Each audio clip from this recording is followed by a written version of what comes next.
There's this pervasive myth that the Mughals introduced gunpowder to India, as if Babur himself pushed all of the artillery that they had.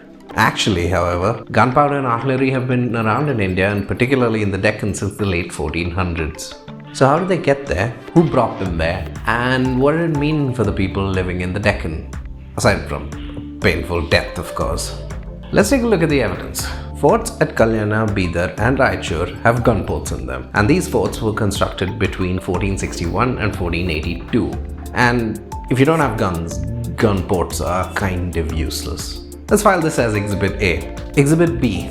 Gaspar Correia, an early chronicler of the Estado de Goa, claimed that in 1502 the Portuguese were bombarded from Bhatkal. And Exhibit C, when Afonso de Albuquerque took Goa in 1510, his son claimed that they recovered a large cache of ammunition from the defenders. So these three pieces of evidence prove that gunpowder existed in the Deccan well before the arrival of the Mughals. But how did they get there?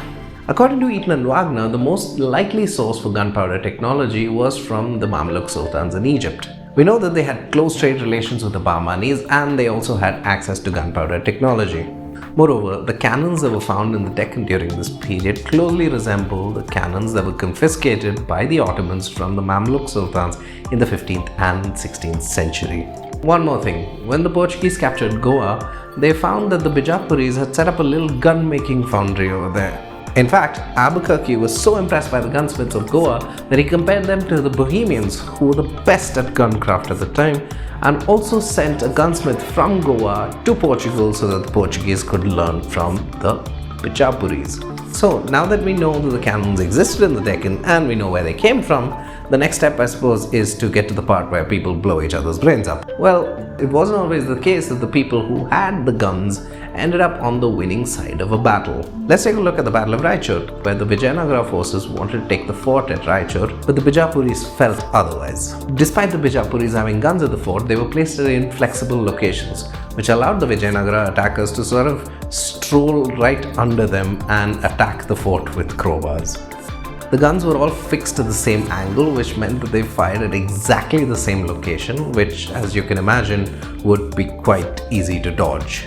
So, Ismail Adil Shah of Bijapur led an army to break the siege.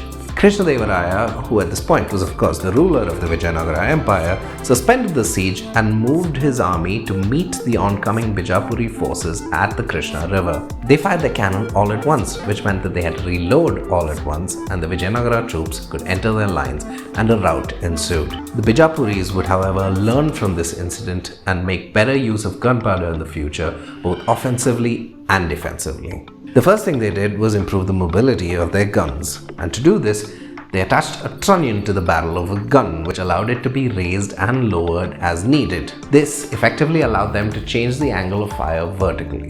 To give the cannons lateral movements, the trunnions were placed on swivel forks. These re-engineered cannons with swivel forks and trunnions were placed atop bastions of forts, which had themselves been completely reconstructed to have massive cavaliers above them. The rear end of the cavalier had been raised to allow the structure to absorb the recoil of the guns. The higher cavaliers of the fort held heavy artillery, whereas the lower bastions allowed small arms to be fired through embrasures using the protection of things called merlons. All of these innovations that were adapted by the Bijapuris were not adapted by Krishnadevaraya or Aliyarama Raya, which led to their eventual defeat during the Battle of Talikota. To know why they weren't adapted, watch our video on the Battle of Talikota. This just goes to show that a new technology, particularly something as violent and volatile as gunpowder, brought about changes in thinking, architecture, and industry.